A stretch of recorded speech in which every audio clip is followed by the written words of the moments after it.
Tons of YouTubers make these videos on how to go from 0 to 100,000 fans. But if you watch their other videos for a while, it becomes clear that they are just recycling what they read in books, or that their research assistant wrote down for them. I know this because I wrote one of the books that I hear them reading directly from it. But I've actually done this work, worked with tons of groups on their ascent to building a huge fan base, and work on this every single day with DIY, indie, and major label acts across all sorts of genres. So in this video, I'm going to talk to you about the techniques and thoughts we used when we started out at the ground level to build artists from 0 to 100,000 fans.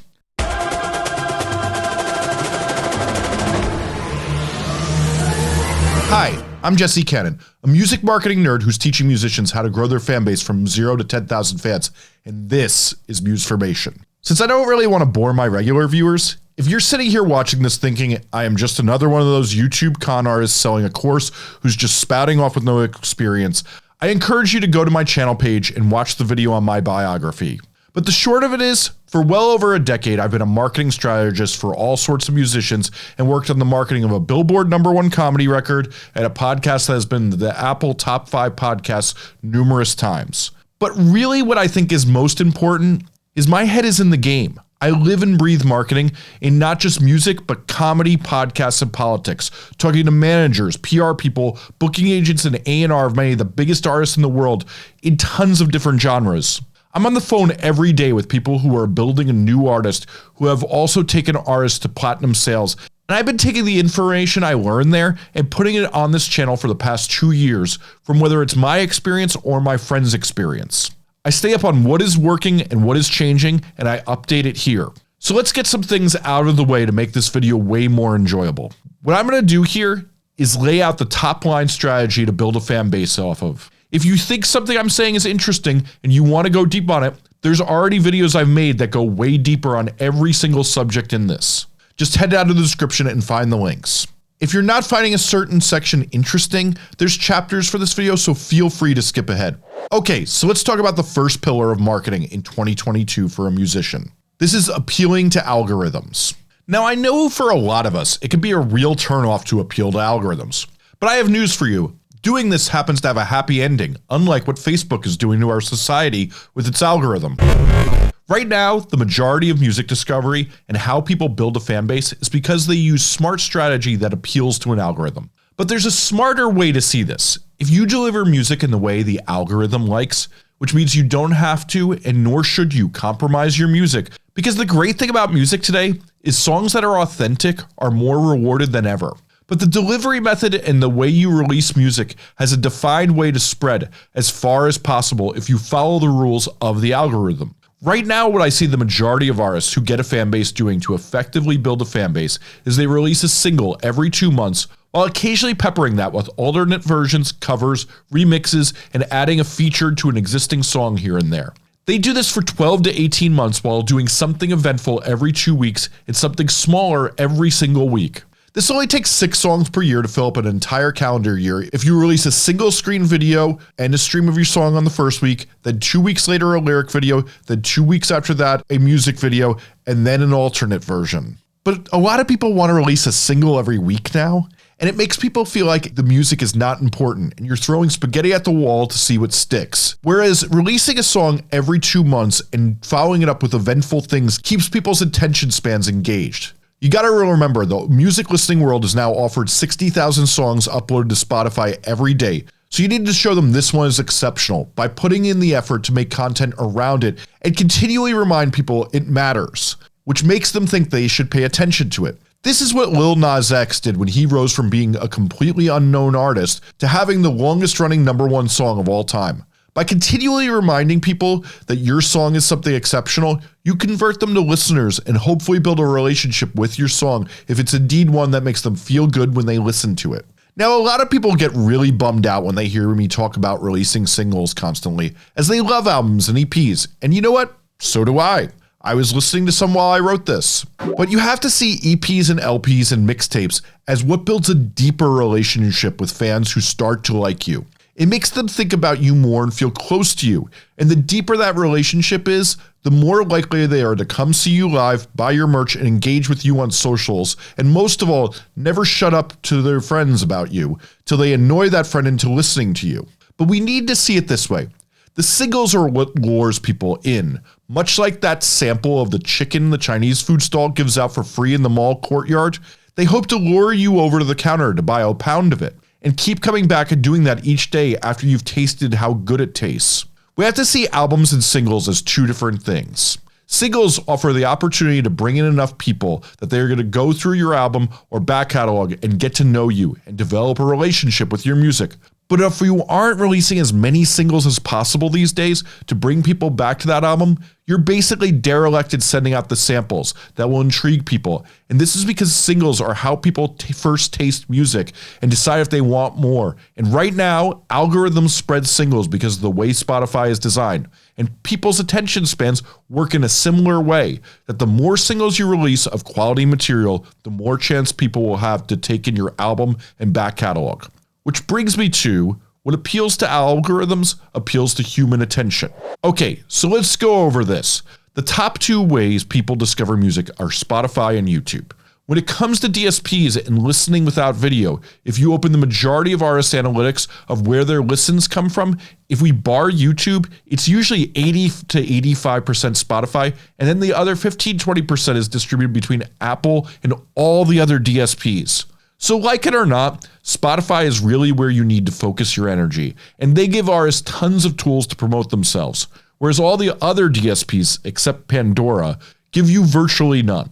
And because we have to focus on Spotify, we have to remember why singles are important. Because Spotify only lets you submit one song at a time to its editorial playlist submission tool, and they recommend you submit 4 weeks in advance. This means releasing singles more than once a month is a wasted opportunity, as your single greatest chance to have your music get discovered by a lot of people is through editorial placements. You're basically failing yourself if you don't go through and give that lottery ticket a chance. And while editorial playlists are the biggest ones, we have to remember Spotify puts the artists who get on user playlists on their editorial playlists. So it's important that after your song is released, you then pitch it to other user playlists, as well as using hyperfollow and pre-save tools that encourage fans to follow you on Spotify. But the other platform we have to consider is YouTube, which not only helps with music discovery, it is also where you can build relationships with fans, since we all know a great music video can be what tips you to be so blown away by what you're listening to and watching that you send it to a friend. But YouTube rewards those who are uploading weekly or bi-weekly. So putting up behind the scenes videos, playthroughs, vlogs, lyric videos, and single screen videos of your song helps the algorithm favor you and serve you to more fans while feeding the attention span of fans who are starting to grow a relationship with you. So maintaining consistent, sustained promotion by posting to YouTube that you're doing so not only helps you algorithmically, it helps your audience see you are regularly feeding them and you are an eventful artist who they should be paying attention to. And when you regularly entertain your audience and stay on top of their minds, fans inherently tell their friends about you and talk about you on social media, since by nature, humans seek out commonality in others and want to bond over what they enjoy. Doing this not only appeals to the algorithm, it reminds fans to grow relationships with you so they are thinking about you more and more and want to go deeper with you. But I know a lot of you are thinking, great, no one's paying attention to me yet though, so how does this matter if I don't get put on any playlists? So the greatest thing right now about algorithms is instead of some gatekeeper choosing you, if you use smart strategy, you can draw connections between you and other artists algorithmically and have the platforms push you to one another. I recently made a video on how collaborations, remixes, features, and split releases are the greatest marketing opportunity in the history of music. These not only introduce you to another artist's fan base, but they live on another artist's page and are tied to you for years to come. But there's an added algorithmic benefit to this. You end up in the release radar and discover weekly of the artists, and I've talked to the managers of some of the larger artists who say this can help a lot more than getting on the biggest playlists, especially those artists who are regularly doing collabs. But the benefits of this don't stop at Spotify and YouTube. One of the things musicians seem to forget is that the way Instagram and TikTok algorithms learn to recommend you is the algorithm looks at when you two are tagged together and mentioned together, and when it happens regularly, like when you are playing shows all the time with another artist or do a song with another artist, the algorithm ranks how often this is happening between the two of you and then recommends you to one another's audience. This, aside from some music genome methods the streaming services have, is just about the only way an algorithm knows to link you to someone else. I mean, Spotify Radio is just playing the artists that the majority of people listen to from that artist you just got done listening to. And this is why not being an island to yourself matters. You need to be regularly tagging and doing things with other artists to help you grow. So what does this mean practically though? Doing features, collabs, and remixes, as well as split releases, and making sure you tag properly on Spotify and YouTube will link you to those other artists to get you on Spotify Radio playlists, as well as Discover Weekly and Release Radar playlists. Doing Music Plus Talk DJ sets or radio shows and tagging the artists on Instagram and Twitter can help those sites spread you. As well, messaging other artists and socializing on Twitter can get you seen by their fans, as Twitter's welcome screen shows off the people they follow and their most liked interactions. Now, before you get any big ideas, the key with these algorithms is they work at scale. So messaging Drake and tagging him isn't going to tie you to him. But this right here is why knowing your community and doing this with artists who are just a bit above you in fan base size and growing is key, which is why you really need to know your community. Which brings me to, so in my video last week, I went really long on why and how you find your community and use it to leverage your fan base. So instead of getting into the details of that, I want to instead show you how it plays with the other pillars of this. But let me put this into frame for you. I just explained why knowing who the other smaller artists in your community are is important, since these are the people you should be doing collabs, remixes, split releases, and features with, and playing shows or even tours, but also putting them in your Spotify artist playlists, since this helps the algorithm think you belong together as more people listen to you. The only way Spotify, TikTok, or any other algorithm knows that you are similar is if the algorithm sees users who like you and them both tagging you. So doing as much research on your community shows you the artists that you should be creating a connection map together with, so the algorithm knows who to serve you to the fans of. But community work goes way deeper than algorithms. This is actually about people, and I know I said the last part was about people too, but this is even more so. Knowing where people in your microgenre, your local scene, etc. congregate, whether that's clubs, Discord chats, or subreddits, is how you meet the people who open doors for you and connect you to the right people. So often, artists who get most engaged people in those online communities are often tomorrow's tastemakers, playlisters, or A&R at a cool label. It allows you to know who is the best mixer or director in your price range to make your sound level up. You need to be taking time every single day to understand your community, as it makes you a better artist, student of the game, and most of all, those who reach out in their community get propped up by it. And this is how you get your first fans. So many people wonder what the first step to getting fans is, and I'll tell you this, it often is that you make friends with somebody on a message board and they post about you to their fans and you post about them when you put up new songs. And when you have a web of people like that, that's the first steps to starting to get a leg up and build a fan base. But like I said, I just went 20 minutes deep on this last week. I'm about to go 20 more minutes deep on it in the next week or two. So just head to the description and watch that video. So the other main pillar of this is how you connect with people when you show yourself on social media, vlogs, interviews, or whatever. The majority of musicians I talk to on a daily basis have made social media far too complicated because they don't realize what they are actually seeing. What appeals to you or any audience is not someone trying to be something they're not. We all have authenticity radars that give us cringe the second we see something inauthentic, and yet most musicians talk to me as if they should be doing some performances that is not them and that they're uncomfortable doing it. It is literally the thing I hear the most when I talk to musicians. I gotta be honest, that's not what I see blowing up and making fans for artists. Here's what is. Instead of thinking about branding or imitating other people, think about your authentic thoughts and personality and how you can display them more often on social media. Devote time each day to thinking about your most interesting thoughts or the most interesting thing you're doing or the traits of your personality and how you can use them to build relationships with fans by showing them who you are. The honesty and vulnerability you express in your music, paired with doing that on social media, is what people actually latch on to these days. And if you show them that, they want to get to know you better and listen to your music. So many times musicians think something is contrived or coached that they see from big artists, when really over and over again these days, it's just the musician being themselves because they know to do this. They've developed so well how to show themselves to the world because it's a muscle that you need to exercise every day. And by being in the habit of any time something interesting comes to mind or fun or in line with the artist image you want to project, they know to share it because it's a muscle that they're using every single day.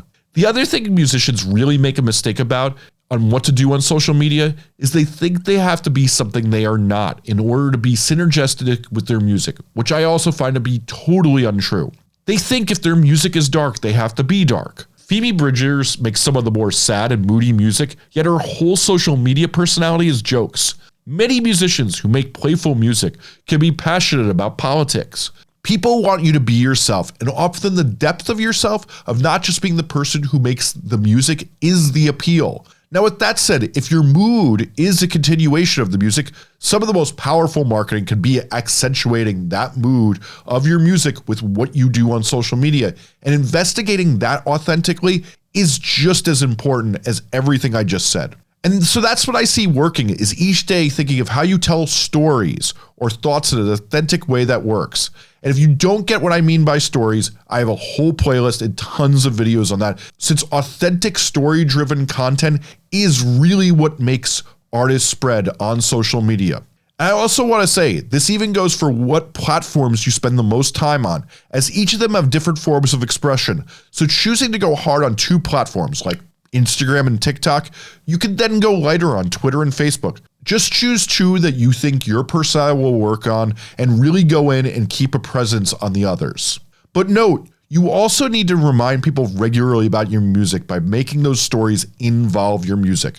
Just saying your song is out now is the weakest sell of a song possible. Tell the story of how the song makes you feel, or makes others feel, or how you felt when you make it. You will see your song streams increase, and if you are regularly telling people this with an understanding of community, you will build relationships with fans and grow their relationship with your music.